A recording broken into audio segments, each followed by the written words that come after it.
Hi everyone, welcome to my channel. ತಮ್ಮೆಲ್ಲರಿಗೂ ನಮ್ಮ ಚಾನಲ್ಗೆ ಸ್ವಾಗತ ಕೋರುತ್ತಾ ಇವತ್ತಿನ ವಿಡಿಯೋದಲ್ಲಿ 2025-26ನೇ ಸಾಲಿನ ಇಲ್ಲಿ ಆದರ್ಶ ವಿದ್ಯಾಲಯದ 3ನೇ ಸುತ್ತಿನ ಸೀಟು ಹಂಚಿಕೆಯ ನಂತರ 4ನೇ ಸುತ್ತಿನ ಸೀಟು ಹಂಚಿಕೆ ಆಗುತ್ತದೆ ಇಲ್ವಾ ಎನ್ನುವಂತಹ ಕೆಲವೊಂದಿಷ್ಟು ಗೊಂದಲಗಳು ಪೋಷಕರಲ್ಲಿದ್ದವು.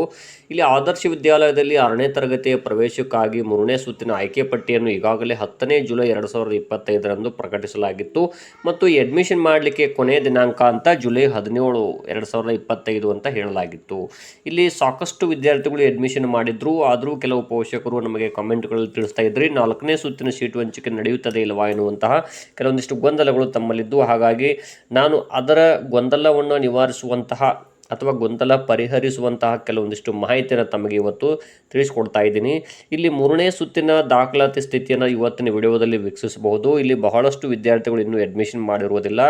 ಈಗಾಗಲೇ ದಿನಾಂಕ ಅಂದರೆ 3ನೇ ಸುತ್ತಿನ ಅಡ್ಮಿಷನ್ ಮಾಡಲಿಕ್ಕೆ ದಿನಾಂಕ ಕ್ಲೋಸ್ ಆಗಿರುತ್ತದೆ. ಇಲ್ಲಿ 17ನೇ ಜುಲೈ 2025ಕ್ಕೆ ಎಂಡ್ ಆಗಿದ್ದು, ಇಲ್ಲಿ ಪ್ರತಿಯೊಂದು ಜಿಲ್ಲಾ ಮತ್ತು ಬ್ಲಾಕ್ ಪ್ರಕಾರ 3ನೇ ಸುತ್ತಿನ ದಾಖಲಾತಿ ಮಾಹಿತಿಯನ್ನು ತಾವು ಕೂಡ ಇವತ್ತಿನ ವಿಡಿಯೋದಲ್ಲಿ ವೀಕ್ಷಿಸಬಹುದು. ಒಟ್ಟಾರೆಯಾಗಿ ಕರ್ನಾಟಕದಲ್ಲಿರುವಂತಹ 74 ಹಿಂದುಳಿದ ಬ್ಲಾಕ್ಗಳಲ್ಲಿರುವ 74 ಆದರ್ಶ ವಿದ್ಯಾಲಯಗಳಲ್ಲಿ ಒಟ್ಟು 3ನೇ ಸುತ್ತಿಗೆ ಖಾಲಿ ಉಳಿದಿರುವಂತಹ ಸೀಟುಗಳು 2678 ಆಗಿತ್ತು. ಆದರೆ ಇಲ್ಲಿಯವರೆಗೂ ಕೂಡ 1043 ವಿದ್ಯಾರ್ಥಿಗಳು ಅಡ್ಮಿಷನ್ ಮಾಡಿರುತ್ತಾರೆ. ಇಲ್ಲಿ ಜಿಲ್ಲಾ ಮತ್ತು ಬ್ಲಾಕ್ ಪ್ರಕಾರ 3ನೇ ಸುತ್ತಿನ ದಾಖಲಾತಿ ಮಾಹಿತಿಯನ್ನು ತಾವು ಕೂಡ ವೀಕ್ಷಿಸಬಹುದು. ಇಲ್ಲಿ ಬಾಗಲಕೋಟೆ ಜಿಲ್ಲೆಯಿಂದ ಹಿಡ್ಕೊಂಡು ಇಲ್ಲಿ ಬೆಳಗಾವಿ ಆಗಿರಬಹುದು, ಬಳ್ಳಾರಿ ಆಗಿರ್ಬೋದು, ಬೀದರ್, ಚಾಮರಾಜನಗರ ಆಗಿರ್ಬೋದು, ಚಿಕ್ಕಬಳ್ಳಾಪುರ ಆಗಿರ್ಬೋದು, ಚಿತ್ರದುರ್ಗ, ಹೀಗೆ ಬಹಳಷ್ಟು ಜಿಲ್ಲೆಗಳಲ್ಲಿ ಮತ್ತು ತಾಲೂಕುಗಳಲ್ಲಿ ಬಹಳಷ್ಟು ಸೀಟುಗಳು ಇನ್ನೂ ಖಾಲಿ ಉಳಿದಿರುತ್ತವೆ. ಹಾಗಾಗಿ 4ನೇ ಸುತ್ತಿನ ಸೀಟು ಹಂಚಿಕೆಯ ಲಿಸ್ಟನ್ನು ಮತ್ತು ಕಟ್ ಆಫ್ ಮಾರ್ಕ್ಸನ್ನು ಇನ್ನೇನು 2-3 ದಿನಗಳ ಒಳಗಾಗಿ ಮತ್ತೆ ಇಲ್ಲಿ ಸೆಲೆಕ್ಷನ್ ಲಿಸ್ಟನ್ನು ಬಿಡುವಂತಹ ಸಾಧ್ಯತೆ ಸಾಕಷ್ಟು ಇರುತ್ತದೆ.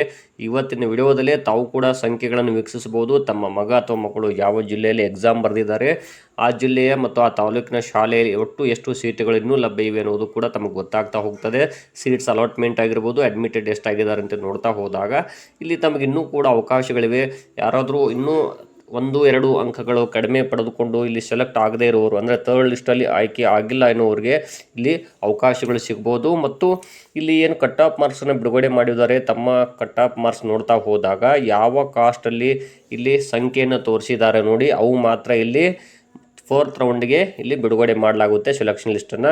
ಇಲ್ಲಿ ಕೇವಲ ಅಲ್ಲಿ ಗ್ಯಾಪನ್ನು ಏನು ಬಿಟ್ಟಿರ್ತಾರೆ ಇಲ್ಲೆಲ್ಲ ಭರ್ತಿ ಆಗಿದ್ದಾವೆ ಅಂತ ತಾವು ಅನ್ಕೋಬೇಕು. ತಮ್ಮ ಕಾಸ್ಟ್ ಅಥವಾ ತಮ್ಮ ಮೀಸಲಾತಿ ಯಾವುದು ಅಂತ ಚೆಕ್ ಮಾಡಿಕೊಂಡು ಇಲ್ಲಿ ನೆಕ್ಸ್ಟ್ ರೌಂಡ್ಗೆ ಇಲ್ಲಿ ಆಯ್ಕೆ ಆದರೂ ಕೂಡ ಅಚ್ಚರಿ ಇಲ್ಲ, 1-2 ಅಂಕಗಳು ಕಡಿಮೆ ಪಡ್ಕೊಂಡಂತಹ ವಿದ್ಯಾರ್ಥಿಗಳಿಗೆ ಅಂತ ಹೇಳ್ತಾ ಇದ್ದೀನಿ. ಸೊ 2-3 ದಿನಗಳಲ್ಲಿ ಮತ್ತೊಂದು ಲಿಸ್ಟ್ ಬಿಡುಗಡೆ ಆಗುತ್ತೆ. ಮತ್ತೆ ಲಿಸ್ಟ್ ಬಿಟ್ಕೊಳ್ಳಿ ನಾನು ತಮಗೆ ಅಪ್ಡೇಟ್ಸನ್ನು ನೀಡ್ತಾ ಇದ್ದೀನಿ. ಮತ್ತು ನಮ್ಮ ಚಾನಲನ್ನು ಫಸ್ಟ್ ಟೈಮ್ ನೋಡ್ತಾ ಇದ್ದರೆ ಚಾನಲನ್ನು ಸಬ್ಸ್ಕ್ರೈಬ್ ಆಗಿ ಅಂತ ಹೇಳ್ತಾ ಇದ್ದೀನಿ. ಧನ್ಯವಾದಗಳು.